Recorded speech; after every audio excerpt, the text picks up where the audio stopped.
Still popping up.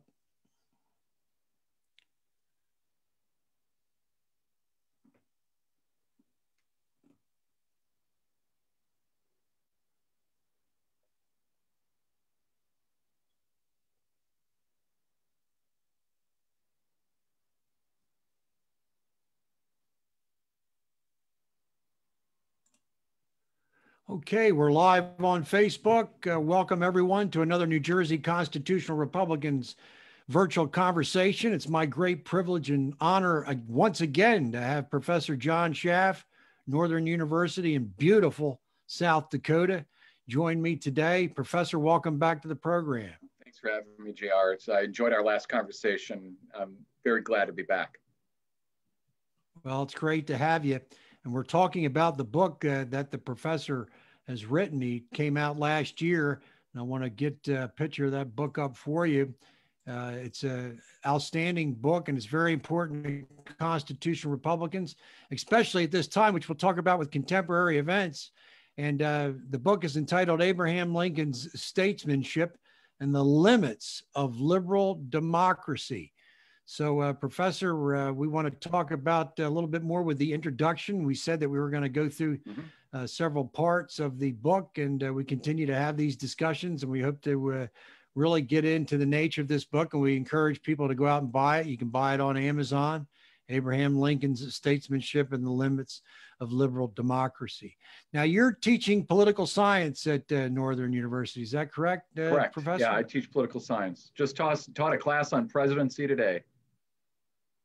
Great. And who's the president you were talking about today with the students? Well, we actually talked about the debate today. Their assignment for the day was to watch the debate on Tuesday night.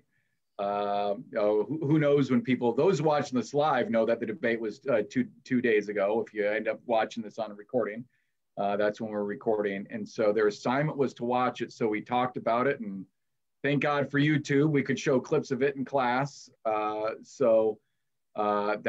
was the subject today. So the president we talked about today was Donald Trump. That's the president we talked about. And then obviously his opponent, Mr. Biden. Right. Right. Well, that's a good segue into what we want to begin the broadcast before we actually get into the book, because the book you've talked about within the book, the fact that Lincoln had a very different view of the presidency than we do today.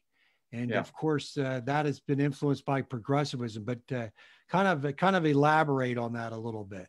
Yeah. So Lincoln comes out of, as you know, Lincoln fans will certainly know that Lincoln's political education was in the Whig Party, WHIG. The Whig Party arose in the 1830s, basically. Of course, it then disappeared in the late 1850s, replaced essentially by the Republican Party. But the Whig Party took its name and kind of its origin as a reaction against presidential power. So the kind of the founder, if you will, of the Whig Party was Henry Clay. Someone Lincoln called when Clay died. Lincoln's eulogy of him said that Clay was my beau ideal of a statesman, and I say it was a reaction against Andrew Jackson. And there's a famous, if you Googled it, you can find there's a famous political cartoon of King Andrew the First. Right. The complaint was that Andrew Jackson, a very aggressive user of presidential power, was abusing that power and was acting like a king. And so much of the Whig ideology was anti-presidential power, and assuming that in the regular course of things, that the origin of public policy was in Congress, and that Congress took the lead on most things. Now, as Lincoln became president, and obviously found himself in an emergency, he then, of course, defended other aspects of presidential power. And here I think, even though the Whig theory of the president diverges somewhat from Hamilton's view of the presidency, because Hamilton had a more aggressive view of presidential power, I think Lincoln as president acted more, because there are areas of the presidency, namely something like foreign policy or military, even of course a civil war is literally civil, it's internal, but you have to act in some ways like it's foreign. So the use is basically the commander-in-chief power, right? Lincoln obviously aggressively used the commander-in-chief power. And so certain aspects of the strong presidency came through, but on kind of the regular course of things, as we talked about this last time, especially the second half of the book, which is more focused on public policy in the Lincoln administration, on kind of regular domestic policy, non-war policy. Lincoln was very deferential to Congress. And when he engaged in sort of executive presidential leadership, it was done in a very different manner than we do it today. Maybe we can talk about that at some point. I'll put some meat on those bones. But for now, even to the extent Lincoln did try to influence Congress, it was done in a very different way than is typical today. Right. And I want to read a quote right from the introduction where you state in your book, "My own interest in Lincoln was sparked many years ago as I noted a dearth of writing on his presidency from the varying perspectives political science can offer. Yeah. This is especially true of what I came to call the, quote, domestic Lincoln, unquote, reflected in those acts by President Lincoln that had little to nothing to do with the Civil War." Yeah. Of course, this is an important point that you make in the beginning, because we do read so much of Lincoln's handling of the Civil War, which was masterful in being able to bridge the gap between the beginning of the war and getting us to U.S. Grant and also William Tecumseh Sherman. And his managing of the war. He read books about war. We always read so much about his war relations. And a lot of people criticize him for acting unconstitutionally in suspending habeas corpus and so forth. But he was in extraordinary times that no president had ever navigated through before. And you're bringing the domestic side with this book. And then, of course, starting with, you know, his ability to think moderately, to think prudently. And then we're going to talk about, as you do in the book, about him looking to the Declaration of Independence and the ideas of natural rights and really bringing them about and applying them to that time in history. And we need to do the same thing in our time of history. Yeah, and I think what I'm referring to there in that little passage that you quoted is that, you know, all sorts of things happened. This was a very important time. I mean, that's sort of talk about an understatement in American history, but not just because of the war. No, the Congresses, especially that 37th Congress of the Civil War. This is the Congress that met for the first 2 years, so 1861 to 1863. All sorts of almost like regime level legislation was passed, really important historic piece of legislation. And the ones I end up looking at most in the book, people will be familiar with many of these, like the Homestead Act, the Land Grant College Act, sometimes known as the Morrill Act, the Pacific Railroad Act, then two pieces of currency banking legislation, the Legal Tender Act, the National Bank Act. And these are really important pieces of legislation, much of which, for example, helped shape the American West, what we call the Midwest, and then the actual West with things like the Railroad and the Homestead Act. These are really kind of almost regime level changes. And so it's not just that we were fighting a war, but these very important pieces of legislation are being passed. And so my initial foray, you might say, into Lincoln studies was to look at that kind of thing, because as you say, and I think, you know, looking at Lincoln as a war leader, I think is always fruitful. One of the things that makes Lincoln interesting is that, you know, it's been said, and I'm assuming this is true. I've never actually looked it up. I've never fact checked it, but they say there have been more words written in English about Abraham Lincoln than any other figure other than Jesus Christ. And let's just assume that's true. But one of the reasons that's the case is it sort of tells you the magnificence of Lincoln is that he can write so much about him. There's always something interesting to say. There's always something new. There's always some new level to plumb, so to speak. It's amazing. And so it's not like there's a problem studying, once again, Lincoln as a war leader, but here's something I think we fail to appreciate and is more relevant, I think, in a lot of ways to our time, because thankfully we seldom find ourselves overcome with war. I mean, really since you could say maybe since World War II, maybe since Vietnam. I mean, our wars of the last generation or two, they're important. I don't want to dismiss it, but they're not. They haven't been the kind of wars that really are total wars that take the entire regime and focus them towards winning this war. They've been thankfully smaller than that. But so in that sense, looking at Lincoln as a war leader distracts us from what is more typical of what we expect on a day-to-day basis of the president, which is things like, you look at things in our age, things like healthcare policy, education policy, tax policy, spending policy, these sorts of things, which the military side of things is less relevant than the other aspects of Lincoln's presidency. Right.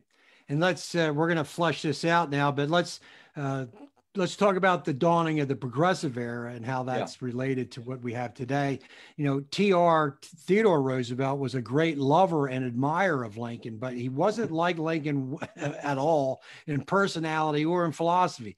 I believe he said that whatever non-enumerated rights are given the president in Article 2, they are essentially enumerated for him and for the progressive idea of the presidency. And then Wilson came along, the New Republic, men like Herbert Crowley come along, and they say that they needed to recast the role of the president, and the power will lie in his personality, in his force in gaining public support, and to convince the legislature to support his agenda. The president's executive powers are held by others, and he becomes a legislator. And here's a quote from Herbert Crowley, professor. He says, quote, "Public opinion requires to be aroused, elicited, informed, developed, concentrated, and brought to an understanding of its own dominant powers," unquote. In his book, Progressive Democracy, he wrote. So public opinion must be created, formed and shaped and focused on particular action. The president is in the unique position to drive the platform and enforce that view on the legislature. The people choose among the competing visions of the future, so much that the winner is said to have a mandate. And we continually hear that mandate argument. So here we see how the office of the presidency has essentially been since, I say, Calvin Coolidge was the last Madisonian president in the respect that he actually followed what was prescribed in Article 2. Would you agree? I think there could be an argument for Dwight Eisenhower, but I think if it's not Eisenhower, it's Coolidge. I think that's probably fair enough. And so what's going on in the progressive era, we could start with TR, 15 years ago or so, is the progressives saw this phenomena occurring. Is they saw this was, of course, a time of consolidation, especially of economic consolidation, as in the late 19th, early 20th century, we see a rise of an industrial economy. And so you see these famous companies we know of, like Standard Oil and the Burlington Northern Railroad or U.S. Steel, these sorts of things. And progressive looked at that and said the natural course of things, kind of taking a neo-Darwinian view of things, is, well, survival of the fittest, and only the fittest survive. And the natural course of things seems to be centralization of power into a few hands. And why can't this be the same in government? That what we need is unity of action. What we need is aggressive action. And that comes out of the presidency. And so you see this in Wilson's writings, for example, or even back in the late 19th century when he was writing his dissertation, our only PhD to be president, PhD in political science, may it never happen again. But in his dissertation, which became this book called Congressional Government, it's this complaining about we can't act fast enough. We need to be more aggressive. We need more radical policies, and we need a government that will act quickly and decisively. And in the 19th century, what attracted him was parliamentary government. But by the time you get to the early 20th century, He says, no, we can get unity of action out of the presidency. And the president has to be this figure which captures the imagination. In fact, he says at one point that the people crave the single leader. You can read passages from Wilson and put some Richard Wagner in the background because it's Ride of the Valkyrie to read about this idea of one person can capture the imagination of the people and lead them. And precisely what changed rhetorically in this era, though it takes, I think, even some decades to really finalize its manifestation, is that rhetoric is directed towards the people instead of, say, other members of government. And precisely, as you're saying, JR, the job of the president is to rally the people. And so the basis of my power comes from public support as opposed to the Constitution. Instead of saying, people should do what I say because here is my legal justification, it's here's what people should say because I have the power of the people behind me. And then it's about shaping public opinion, which so easily leads into demagoguery, and which is the problem of the progressive presidency. Is Wilson really did not think that demagoguery was a problem. He thought that we had overcome those concerns of the founders, and even separation of powers. He had a principled objection to separation of powers. He believed that that no sound government was ever built on dichotomies of antagonisms. That's his word. No sound government was ever built on antagonisms. He didn't believe in separation of powers. And so this is where you get all power in one hand, whose power is, we'd call it plebiscitory, from the people, like a plebiscite.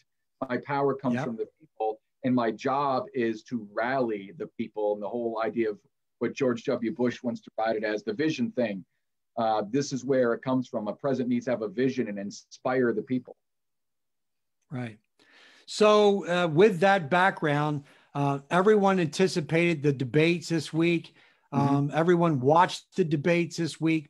And you can clearly see that the expectations, and you talk about this in the book, that the expectations on a president are beyond his ability to be able to accomplish. And this is because of this progressive view that we're talking about, the Wilson and the neo-Darwinian view of a progressive application of the presidency. But everyone is watching to see what the president's going to say. And then you'll hear Joe Biden continually say, well, I have a plan. I have a plan. He doesn't have a plan. Trump doesn't have a plan. Yep. The founders never intended, the Constitution doesn't require a president to have a plan. And then to blame President Trump for the CCP virus and the deaths is just totally irrational and unrealistic, based upon these unrealistic expectations of the presidential office. Well, and I think, JR, it's tied into one of the other aspects of progressivism, and it's very much intertwined with the view of the presidency, is what you get out of the progressive era is a principled rejection of limited government. That there really is nothing that government shouldn't be able to do. I mean, if you believe that the progressives were highly influenced by political science, by social science, and they really believed, one of the things Woodrow Wilson did as an academic, when he was an academic, is he was one of the founders of the field of public administration. And Wilson and those like him thought that the way to really run a country is scientifically. And so if you get people schooled in the social sciences and public administration, you give authority over to them, they can manage society better than you and I could manage it ourselves with our prejudices and our self-interests and our differing opinions. Why can't we have scientific management? Think of, there's a line from Franklin Roosevelt, the day of enlightened administration has come. Yes. And, this is scientific management. Well, you don't want to put limits in some sense on science, right? You just want them to be able to experiment and go where the science goes. And so that's when Wilson starts critiquing what he calls the mechanistic Newtonian Constitution. in favor Yes. of what he calls the Darwinian and living constitution. It's reworking our constitutional interpretation. Say, well, let's just let us do whatever we want to do, and there's no reason why. Why would you put shackles on the experts? The experts just need to do what they need to do.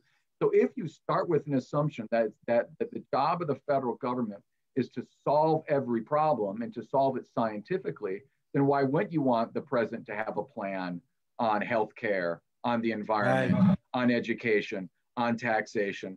And so, there's the little story I tell in the book. People will remember this, is when we had the Deepwater Horizon oil spill in off the coast of Louisiana, and Barack Obama, not wanting to repeat the mistake of George Bush in the Hurricane Katrina, makes sure he ran down there. And well, what was Barack Obama going to do? Right? He's not a superhero. He's not going to swim under the water. He's not Aquaman. Right. He can't go down there and fix the pipeline. His job was to stand on the shore and look sad, because this was really a technical problem, and the president doesn't have any solution to this. You need to get some oil experts out there and let them do it. But they have to have, we the people have this notion that the president's job is to solve this problem, no matter how small or minor it may seem.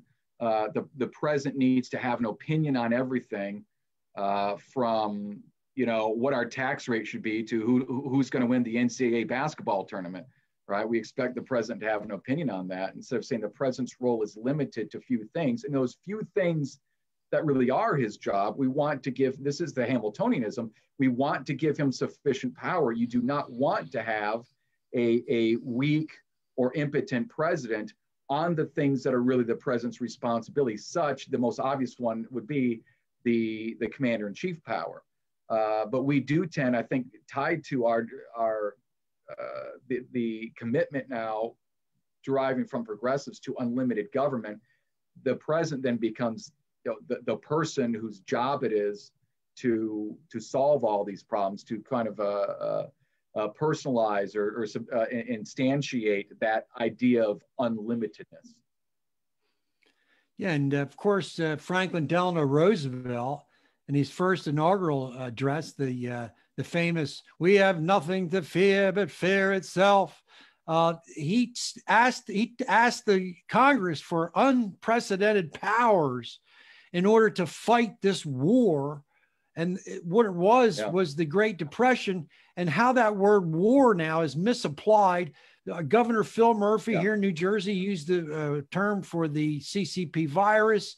We've even heard President Trump describe this as a war. We've heard this terminology of war before, but there's a big difference between a war and a pandemic. And what has occurred is, in the guise of public health, we've had civil liberties infringed upon by this hypertension or this hyperextension of the executive office, as we've seen in the state of New Jersey. And this is what creates and facilitates these great expectations. So, what have we seen? When you talk about Joe Biden saying, "Well, a plan, you got to have a plan, you got to have a plan." It starts, when you get Teddy Roosevelt, we see things like the Square Deal and the Fair Deal and the New Deal and the Great Society, and everybody's got to have some meta notion that we're going to, when Barack Obama says we're going to reshape society, these sorts of things.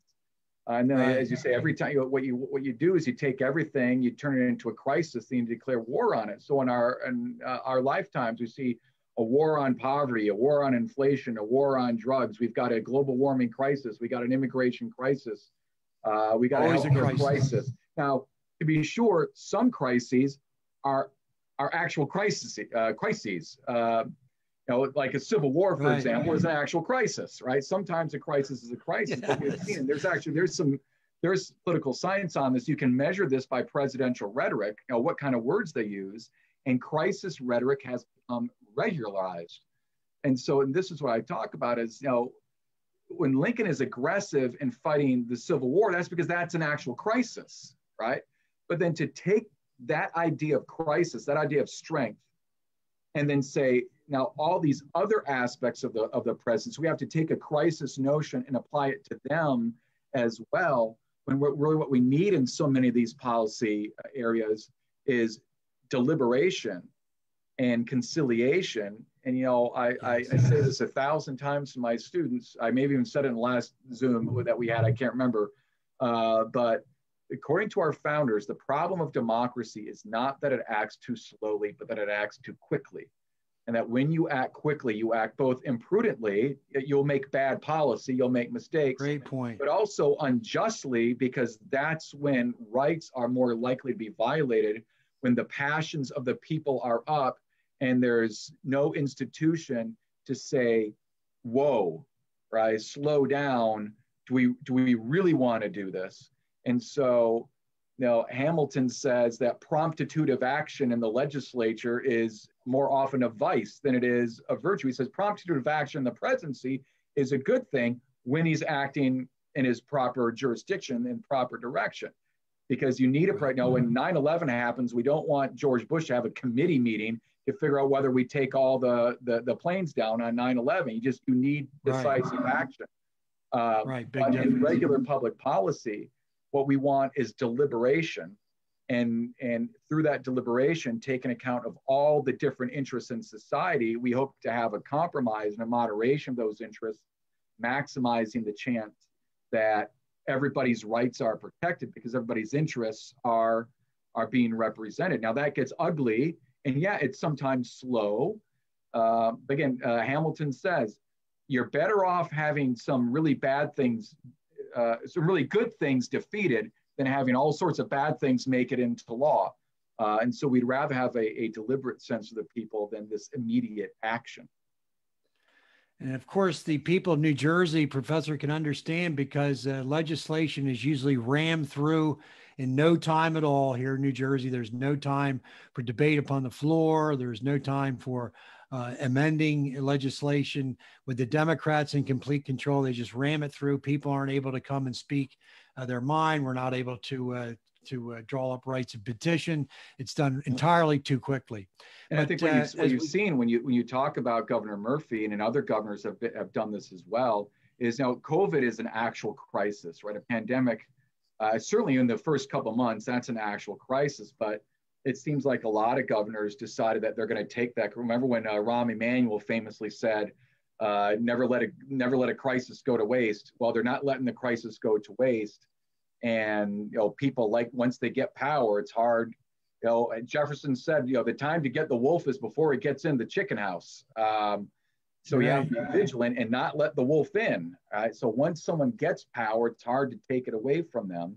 And, you know, the road to hell really is paved with good intentions. It's not like these people, you know, they're not, you know, wearing devil horns and saying, I like to oppress people. It's precisely the temptation. I'm going to use this power and I'm going to use it for such good. But you don't want to put that kind of power, that kind of crisis power into someone's hand for an extended period of time. And so there's a political interest in whipping up anxiety about the pandemic, precisely, I think, in some cases, so people who gained power in those early weeks and months can maintain that power and can maintain control over society. Right. And of course, in New Jersey, Phil Murphy has continued to extend the state of emergency another 30 days. He keeps doing it when we've seen that the infections are way, way down. It's almost as if he's waiting for an actual vaccination. And of course, this is preposterous in relation to depriving people of their civil liberties and their ability to make a living. But as we finish up, Professor, I want to read what I think is a very, very profound part of the introduction and have you speak to it a moment, and then we'll wrap up this show. But you say, quote, in the book, Abraham Lincoln's Statesmanship and the Limits of Liberal Democracy, you say that the central argument of this book is that for free people to remain free, they must live within limits. Some of that limitation can be achieved through properly constructed institutions, but ultimately the imposition of limits must come from the people themselves. It must be a self-imposition. Yeah. Brilliant point. Well, you know, there's a line in Alexis de Tocqueville's great Democracy in America when he warns against what he calls the impious notion that we can do whatever we want. And this is the very definition of tyranny is a government that is a product of will, not of law. Yes. And so even if we, the people, get whatever we want, that can still become a tyranny, right? Majority tyranny is still a tyranny, even though you've got majority as the modifier to it. And so I think properly formed institutions can mitigate and create some of those. It can create some of those limits. I think separation of powers in our governing order is central to that. I think this is where the Madisonian system of separation of powers and federalism are important, but ultimately, and Madison says this essentially in the Federalist Papers. I think 44 is an example that if the people want something bad enough for long enough, they're going to get it.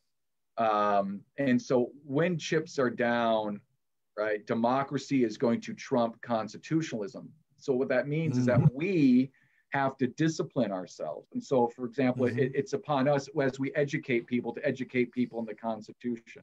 It's on us to educate people in the proper theory of the Constitution. It's up to us to elect people, not just people who are going to flatter us and give us whatever we want. Again, we all know that there are things that we want that are bad for us. And so we need to limit ourselves and elect people who are not going to encourage us in our bad habits or in our bad passions, but will limit us. So ultimately, it's on us to say, even though we could do it, we shouldn't do it. There's a famous line in Jurassic Park, the movie, when Dr. Ian Malcolm, right, the Jeff Goldblum character says, "You spent so much time thinking about whether you could do it, you never asked whether you should do it."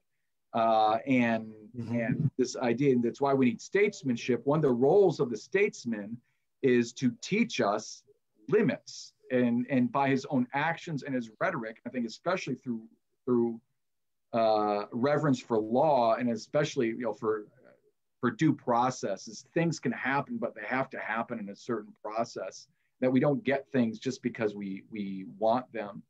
But if it is an impious notion that we should be able to do whatever we want, then ultimately it's on us to have discipline and to live within limits, self-imposed, right? Because the institutions are there, but they're necessary but not sufficient. Ultimately, it's on us to limit ourselves. Personal accountability and responsibility. Yep. We Exactly. talk about it a lot. It's been a great discussion, Professor Schaff, and I want to show people again this book that you're going to want to go out and get today. Abraham Lincoln's Statesmanship and the Limits of Liberal Democracy. This is the second episode that we've had in discussing parts of the book. We're going to continue every 2 weeks to talk to Professor Schaff to talk about this book. This book is it's a modern and contemporary foundation for the constitutional Republican movement that the constitutional Republicans have formed here, Professor, in New Jersey. And we're working hand in hand, and we really appreciate the book. We're looking to it for a lot of wisdom, and we really do appreciate your time here today. And well, I appreciate what you guys are doing. I think your hearts are in the right place. I can see the image of Lincoln behind you. So I wish you all the best luck, and anything I can do. Hopefully this will convince some people in New Jersey and who knows where else to take the idea of constitutionalism more seriously. Well, absolutely, Professor, and we hope you keep coming to talk to us every couple of weeks. We'll be back on October the 15th. We'll have a different time change. It'll be 5 o'clock Eastern, 4 o'clock Central for the professor. But again, thank you so much, Professor. We'll look forward to talking to you, and go out and get this book, Abraham Lincoln's Statesmanship and the Limits of Liberal Democracy. Thank you. And as Lincoln said, liberty for all. Thank you, Professor. You're welcome.